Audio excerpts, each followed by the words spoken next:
Previous lecture में हमने smile कार्यक्रम को पढ़ा था। Today we will discuss Diksha rise, a most important topic. School व्याख्याता में फर्स्ट पेपर पे हम चर्चा कर रहे हैं और उसमें एजुकेशनल मैनेजमेंट में सिनेरियो वाला पोर्शन अपन का चल रहा था। थोड़ा सा सिलेबस की ओर ध्यान आकर्षित मैं आपका करूँ तो शिक्षा दर्शन, शिक्षा वाणी, समग्र शिक्षा अभियान और इसके बाद आरटी 2009 का प्रोविजन, ये आपकी आगामी कक्षाएं रहेंगे। और इसके बाद स्कूल मैनेजमेंट का जो मूल ढांचा है वो हम स्टार्ट करेंगे। अब तक हमारी यूट्यूब पर 8 क्लासें हो चुकी हैं, प्लेलिस्ट पे उनकी कक्षाएं अवेलेबल हैं, आप जरूर देखें आपके जच्चे तो। बाकी आप सब लोग जानते हैं स्कूल व्याख्याता की एक बड़ी वैकेंसी की पॉसिबिलिटी लग रही है। ये कहना मुश्किल है कि कब तक वैकेंसी आएगी, लेकिन हाँ, इस पर विचार करना जरूरी है कि अपन का सिलेबस अब तक कितना हो चुका है।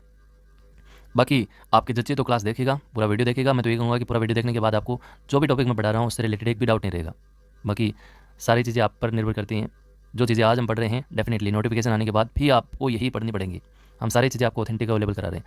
तो आइए, दीक्षा राइज अपन के सिलेबस में डेफिनेटली क्वेश्चन आपके दीक्षा राइज का बनेगा, यानी राइज की फुल फॉर्म ही आपसे पूछी जाएगी। लेकिन राइज से पहले दीक्षा एक कार्यक्रम जो भारत सरकार का, इसको आप ऐसे समझिए जैसे अभी पीछे कोरोना आया था, तो मतलब कितनी हड़बड़ी मच गई थी कि यार एक बच्चे को उसकी पढ़ाई डिस्टर्ब हो रही है, किस प्रकार से हमें ऐसा कार्यक्रम लेके हैं जिससे उसमें बच्चे में वो निरंतरता रहे एजुकेशन को लेकर। तो बहुत सारे कार्यक्रम जैसे स्माइल चला था, शिक्षा वाणी, शिक्षा दर्शन, अनेकों सारे अवमल कार्यक्रम, बहुत सारे कार्यक्रम जो है वो गवर्नमेंट ने चलाए थे। लेकिन दीक्षा एक ऐसा प्रोग्राम है जो 2017 के अंदर ही भारत सरकार ने इसकी उपयोगिता को महसूस करते हुए बनाया गया था। कक्षा 1 से 12 तक का यहाँ पे कंटेंट डाला गया था, अलग अलग स्टेट के लिए, केंद्र शासित प्रदेश उनके लिए, है ना, जितने भी स्कूल्स हैं उनके लिए यहाँ पे कंटेंट अवेलेबल करा दिया था, ये सोच के कि कहीं ना कहीं आगामी भविष्य में इसकी जरूरत पड़ सकती है। और डेफिनेटली जब कोरोना आया तो कहीं ना कहीं इसकी ज़रूरत हमें महसूस हुई। और इसी का ही संस्करण जो एक संस्करण आपका राइज यानी राजस्थान के नाम से जो है वो संस्करण अपने देखने को मिला और वही अपने सिलेबस में।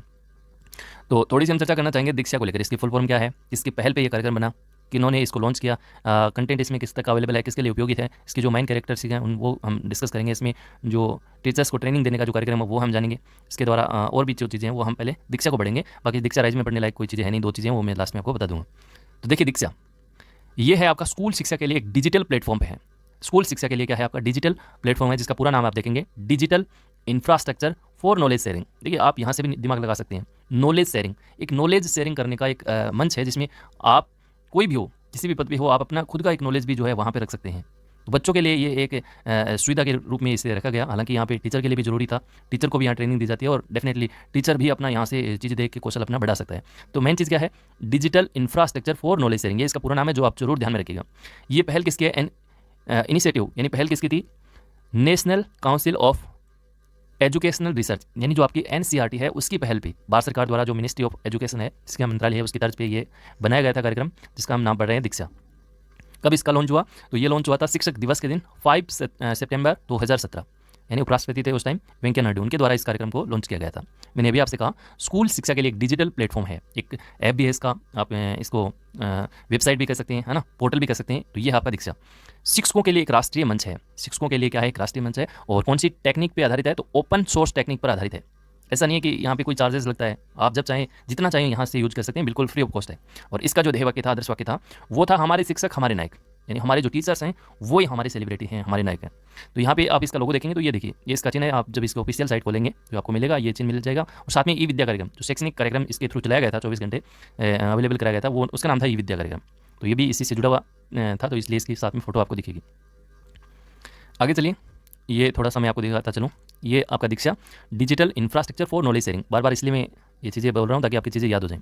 थोड़ा सा पढ़िएगा कि store house of large number of e books and E contents, यानी जो आपकी पुस्तकें हैं, कंटेंट है, उनका एक बड़ा भंडार जो है वो यहाँ पे है, इस पोर्टल पे है आपका दीक्षा पे।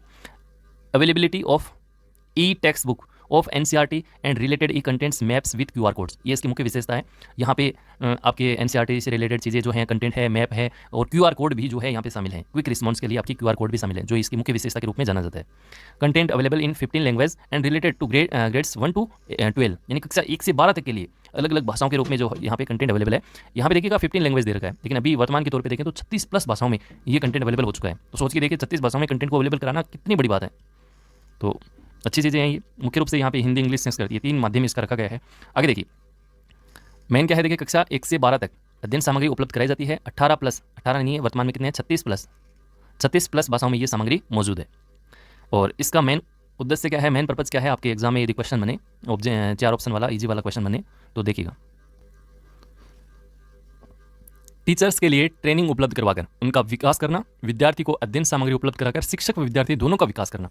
ऐसा नहीं कि केवल ये विद्यार्थी के लिए है, टीचर्स के लिए भी उतना ही जरूरी है। टीचर्स भी यहाँ पे कंटेंट पढ़ सकता है, अपने कौशल को बढ़ा सकता है, बच्चे कंटेंट का यूज करके जो है अपने जो चीज़ें हैं उनको और ज़्यादा बेहतर कर सकते हैं। तो ये आपका दीक्षा, यानी मेन मोटिव क्या रहेगा, टीचर्स की ऑनलाइन ट्रेनिंग दी जाएगी, स्टूडेंट के लिए ई कंटेंट अवेलेबल कराया जाएगा और सभी के लिए इंपॉर्टेंट है, सभी के लिए महत्वपूर्ण है, सभी के लिए उपयोगी है। ना केवल शिक्षक, ना केवल विद्यार्थी, बल्कि अभिभावक और जो शिक्षा के प्रमुख विद हैं, जो शिक्षाविद हैं और शिक्षा से जुड़े हुए जो लोग हैं, उनके लिए भी ये उतना ही महत्वपूर्ण है।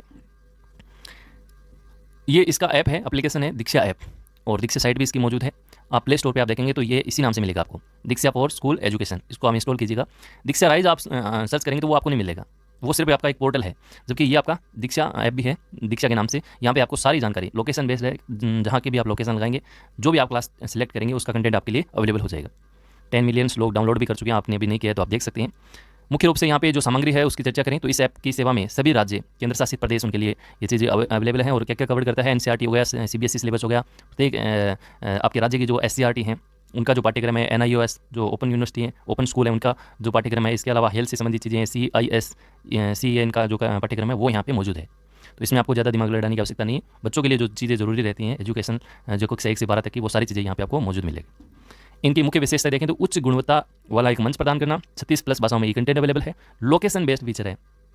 जिस भी स्टेट में आप निवास कर रहे हैं वहाँ की आप लोकेशन लगाइए, कंटेंट आपको मौजूद हो जाएगा। जिस भी क्लास को आपने सिलेक्ट किया है उस क्लास का कंटेंट आपके सामने होगा। क्विक रिस्पॉन्स अवेलेबल है, ये एक बड़ी विशेषता आप कह सकते हैं। और इसके थ्रू जो शिक्षकों को जो ट्रेनिंग दी जाती है उसका नाम है निष्ठा कार्यक्रम। निष्ठा की जो ट्रेनिंग है वो भी आपके दीक्षा कार्यक्रम के थ्रू दी जाती है। और 2019-20 से यहाँ पे निष्ठा के माध्यम से यहाँ ट्रेनिंग दी गई थी ऑफलाइन मोड पे, लेकिन इसको ऑनलाइन किया गया था 2020 से, क्योंकि कोरोना आ गया तो जो ट्रेनिंग ऑफलाइन दी जाती थी वो अब 2020 से ऑनलाइन ट्रेनिंग दी जाने लगी। आपको पता है टीचर्स को भी ट्रेनिंग, नए नए कार्यक्रम आता है, जैसे नई शिक्षा नीति है उसमें एफएलएन को फोकस किया गया, तो टीचर्स को भी पहले ट्रेनिंग दी गई कि किस प्रकार से बच्चों में जो है एफएलएन को अपन इंप्लीमेंट करेंगे, तो इस तरह की ट्रेनिंग दी जाती है। तो वो ट्रेनिंग का माध्यम भी यहाँ पे दीक्षा था। और निष्ठा के ये 3 तरह के मॉड्यूल यहाँ पे आप देख सकते हैं। निष्ठा 1.0 में 18 मॉड्यूल थे, 2.0 में 13 मॉड्यूल थे और 3.0 में आपके 12 मॉड्यूल थे। आपके लिए इतना जानकारी आवश्यकता नहीं है। निष्ठा की फुल फॉर्म मैंने लिखी है, national institute of school heads and teachers holistic approach. ज़्यादा जरूरी नहीं है, क्योंकि आपके सिलेबस में दीक्षा राइज है तो क्वेश्चन भी दीक्षा राइज का ही बनेगा।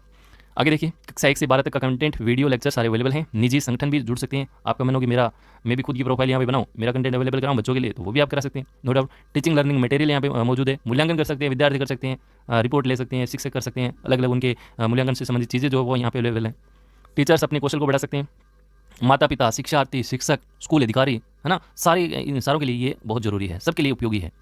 व्यक्तिगत प्रोफाइल बनाने का यहाँ पे विकल्प है, ये इसकी मेन विशेषता थी जो आपको जानने की जरूरत नहीं है। राजस्थान में इसी कार्यक्रम को दीक्षा राइज के रूप में अपनाया गया, बस ये चीज़ इंपॉर्टेंट है। जो राजस्थान संस्करण है उसका नाम है दीक्षा राइज, जो आपके सिलेबस में लिखा है। तो ये किसके सहयोग से था? जैसे दीक्षा आपके एनसीईआरटी की पहल पे बनाया गया, तो उसी तर्ज पे दीक्षा राइज जो था वो आपके एनसीटीई के सहयोग से बना था, national council for teachers education. और आरएससीईआरटी उदयपुर का जो ईटी विभाग है अजमेर वाला, वो इसका क्या करता है, क्रियान्वयन करता है, इसकी देखभाल करता है। शुभारंभ कब हुआ था? 2018-19 से। और इसका जो पूरा नाम है वो आपको ज़्यादा, मैं कहूँगा, मोस्ट इंपॉर्टेंट है। दीक्षा राइज पोर्टल जो है इसका पूरा नाम ही आपके लिए बेहतरीन सवाल बन सकता है, राजस्थान इंटरफेस। बस ये चीज़ इंपॉर्टेंट है। यहाँ पे आई की जगह वो दूसरा देगा, आपको याद इतना रखना है, इंटरफेस है। और स्माइल वाले में भी आई की जगह मैंने आपको इंटरफेस करवाया था। फॉर स्कूल एजुकेटर्स, यहाँ पे भी ये चीज़ ध्यान रखने वाली चीज़ है, एजुकेशन मत कर देना, यहाँ पे एजुकेटर्स है।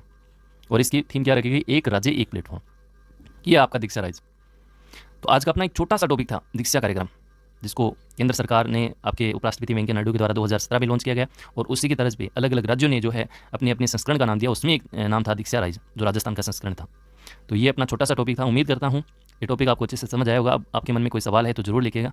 बाकी अपन नेक्स्ट क्लास में अब मिलेंगे शिक्षा दर्शन और शिक्षा वाणी के टॉपिक को लेकर। तब तक के लिए नमस्कार, जय हिंद, जय भारत।